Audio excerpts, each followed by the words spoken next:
আসসালামু আলাইকুম রহমতুল্লাহি ওয়া বারাকাতুহু। প্রিয় দর্শক শ্রোতা, পূর্বের ধারাবাহিকতায় আমরা আজকেও কোরআনুল কারীমের ৩য়তম পারার সারসংক্ষেপ জানার চেষ্টা করব।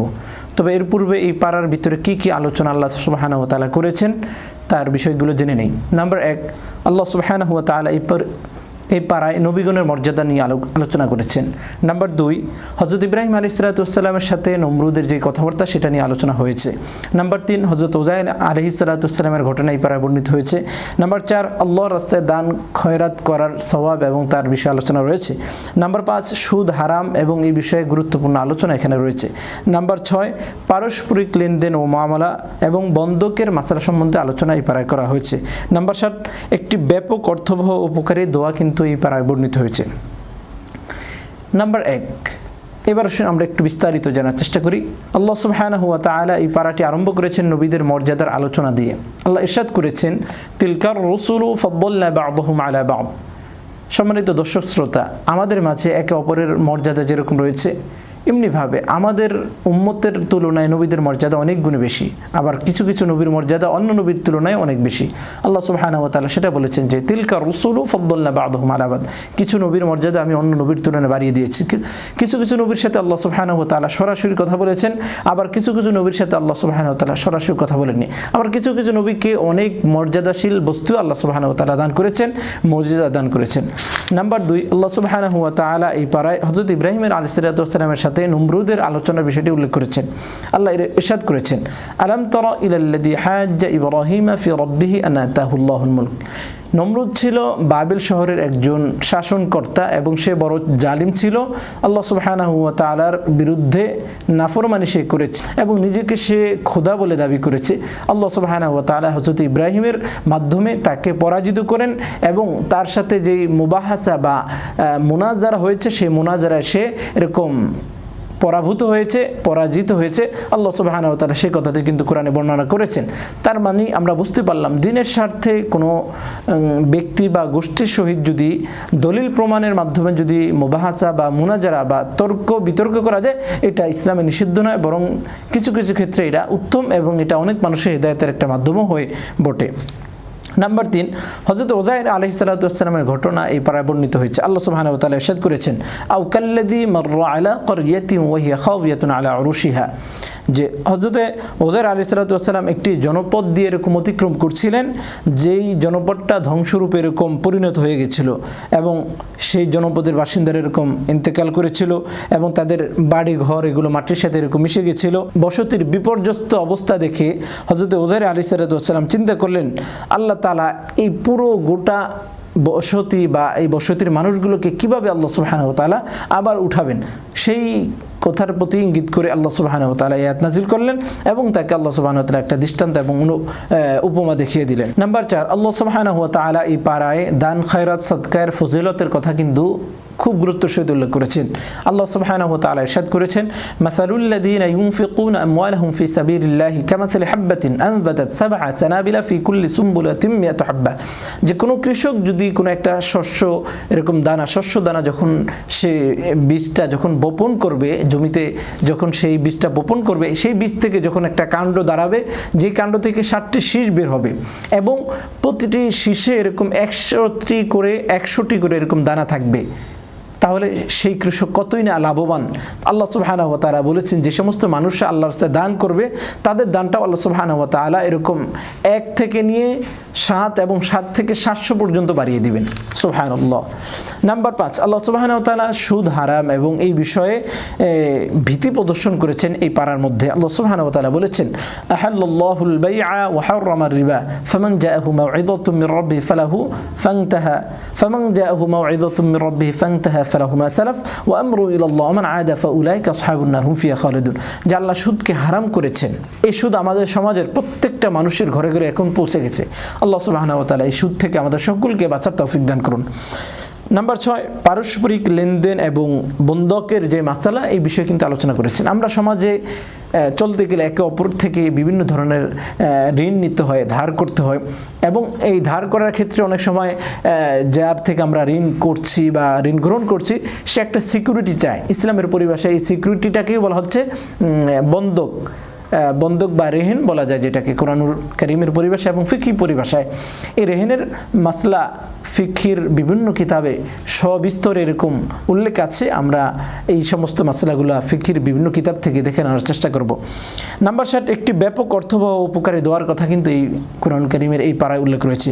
আল্লাহ বলছেন, রব্বানা লা তুআখিযনা ইন নাসিনা আও আখতানা রব্বানা ওয়া লা তাহমিল আলাইনা ইসরান কামা হামালতাহু আলাল্লাযিনা মিন ক্বাবলিনা রব্বানা ওয়া লা তুহাম্মিলনা মা লা তাকাতা লানা বি ওয়া'ফু আন্না ওয়াগফির লানা ওয়ারহামনা আনতা মাওলানা ফানসুরনা আলাল কওমিল কাফিরিন। যে দেখেন কত সুন্দর করে আল্লাহ সুবহানাহু ওয়া তাআলা আমাদেরকে আল্লাহ সুবহানাহু ওয়া তাআলা থেকে ক্ষমা নিতে হবে, ক্ষমা চাইতে হবে, সব পদ্ধতি, সব প্রসেস এবং কি বলবো আল্লাহ সুবহানাহু ওয়া তাআলার কাছে, সেই বক্তব্যগুলো কিন্তু আমাদেরকে শিখিয়ে দিয়েছেন। যে আল্লাহ, আপনি আমাকে এমন কিছু চাপিয়ে দেন না যেটা আমি পারবো না।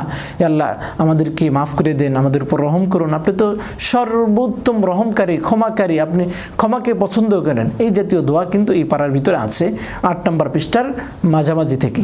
অতএব আমরা এই দোয়াগুলো মুখস্থ করতে পারি এবং আল্লাহ সুবহানাহু ওয়া তাআলার কাছে এই দোয়াগুলো করতে পারি। এই পারার 9 নম্বর পৃষ্ঠা থেকে সূরাত আলে ইমরান আরম্ভ হয়েছে। সূরাত আলে ইমরানের মধ্যে কয়েকটি বিষয় আল্লাহ সুবহানাহু ওয়া তাআলা আলোচনা করেছেন।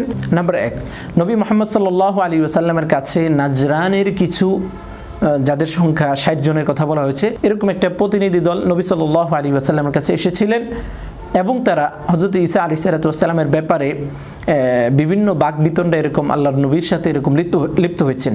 এবং হযরত ঈসা আলাইহিস সালাম যে আল্লাহর সন্তান বা আল্লাহর পুত্র, এই বিষয়ে কোরআনের বিভিন্ন মুতাশাবিহাত এবং এই জাতীয় কিছু আয়াত দিয়ে তারা দলিল পেশ করছিল। যেমন কোরআনে আছে যে কালিমাতুল্লাহ, রূহুল্লাহ, এই জাতীয় শব্দ দ্বারা তারা এরকম দলিল পেশ করেছিলেন। তো আল্লাহ নবী সাল্লাল্লাহু আলাইহি ওয়াসাল্লাম তাদের সাথে বসলেন এবং তাদের মধ্যে বিভিন্ন শ্রেণীর মানুষ ছিলেন। কিছু লোক ছিল এরকম খুব কবি সাহিত্যিক এবং পণ্ডিত পর্যায়ের এবং তারা ভাষাগত খুব জ্ঞান রাখতো। তো আল্লাহ নবী সাল্লাল্লাহু আলাইহি ওয়াসাল্লাম তাদেরকে হাসান বিন সাবিতের মাধ্যমে এরকম পরাজিত করলেন। তাদের মধ্যে এরকম কিছু যারা বক্তৃতা এরকম পারদর্শী, তো আল্লাহ নবী সাল্লাল্লাহু আলাইহি ওয়াসাল্লাম তাদেরকে সাবিত ইবনে কায়েস রাদিয়াল্লাহু তাআলার মাধ্যমে এরকম বক্তৃতা প্রদান করে এরকম তাদেরকে পরাজিত করলেন। সবশেষ মুবাহালার মাধ্যমে আল্লাহ নবী সাল্লাল্লাহু আলাইহি ওয়াসাল্লাম তাদেরকে দলিল প্রমাণের মাধ্যমে ইসলামের বিধিবিধানগুলো বুঝিয়েছেন এবং ঈসা আলাইহিস সালামের ব্যাপারে যে সত্য বিষয়টা সেটা তুলে ধরার চেষ্টা করেছেন।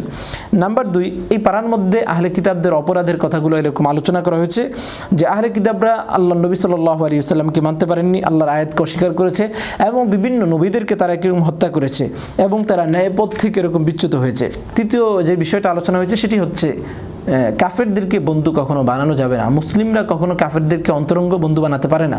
আল্লাহ সুবহানাহু ওয়া তাআলা ইরশাদ করেছেন, লা ইয়াত্তাখিযুল মুমিনুনাল কাফিরিনা আউলিয়া মিন দুনিল মুমিনিন। আল্লাহ সুবহানাহু ওয়া তাআলাকে বাদ দিয়ে মুমিনরা কখনো কাফের বা যারা আল্লাহর নাফরমানিতে লিপ্ত, আল্লাহর দুশমন, তাদেরকে কখনো বন্ধু বানাতে পারে না। নাম্বার 4, আল্লাহ সুবহানাহু ওয়া তাআলা এখানে 3টি গুরুত্বপূর্ণ ঘটনা বর্ণনা করেছেন।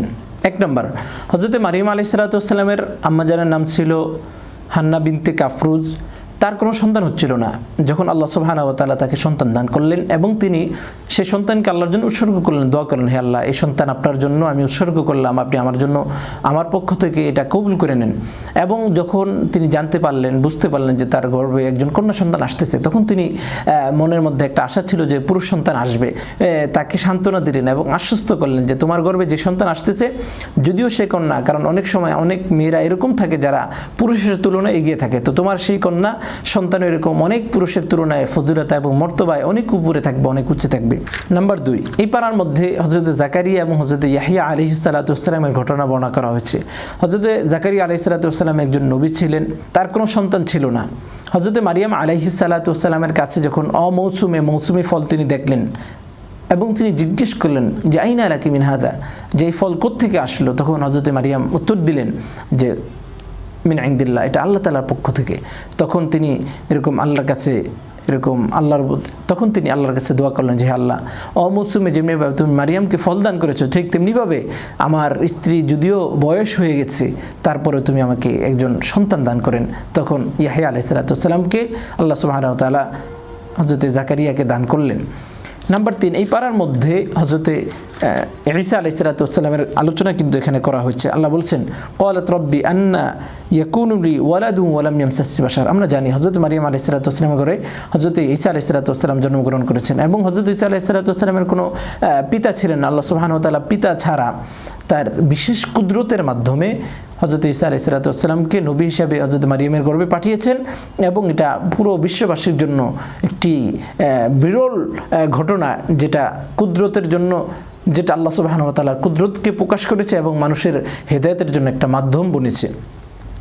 নাম্বার 4, ঈসা আলাইহিস সালাতু ওয়াস সালামকে হত্যার পরিকল্পনার যে ইহুদিদের চক্রান্ত ছিল, সেই চক্রান্তের কথা কিন্তু এই পারা ঘটনা উল্লেখ করা হয়েছে। আল্লাহ সুবহানাহু ওয়া তাআলা বলেছেন যে ওমাকারু ওমাকারুল্লাহ, যে তারা আল্লাহর বিরুদ্ধে এরকম চক্রান্ত করেছে, আল্লাহ সুবহানাহু ওয়া তাআলা তাদের চক্রান্তের এরকম ধূলিসাৎ করেছেন এবং তা প্রকাশ করে দিয়েছেন। আল্লাহ সুবহানাহু ওয়া তাআলা উত্তম কৌশল অবলম্বনকারী।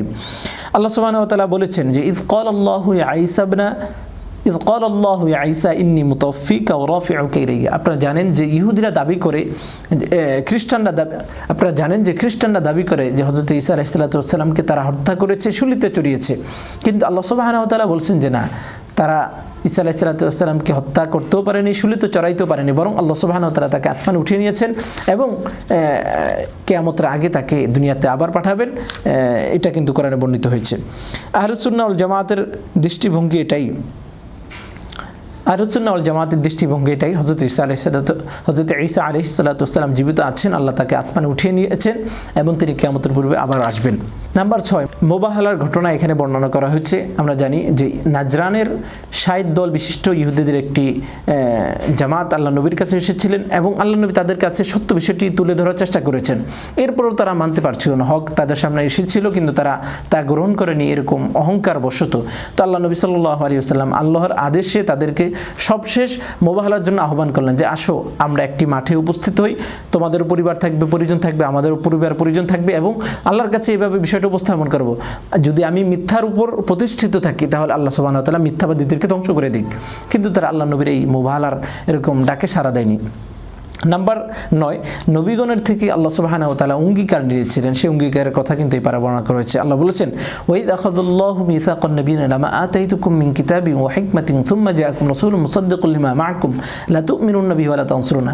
যে আল্লাহ সুবহানাহু ওয়া তাআলা সমস্ত নবীদেরকে বলেছেন যে যখন তোমাদের কাছে এই সংবাদ আসবে যে শেষ নবী একজন আসবে, একজন রসুল আসবে আমার পক্ষ থেকে, তখন তোমরা তাকে এরকম গ্রহণ করবে, তাকে স্বীকার করবে এবং তার অনুসরণ করবে। এই অঙ্গীকারটা কিন্তু আল্লাহ সুবহানাহু ওয়া তাআলা সেই বহুত আগেই নবীদের থেকে নিয়েছেন। এটা আমাদের নবীর জন্য অত্যন্ত বড় মর্যাদার একটা বিষয় যে সমস্ত নবীরা আমাদের নবীকে বহুত আগেই এরকম স্বীকারোক্তি দিয়েছিলেন।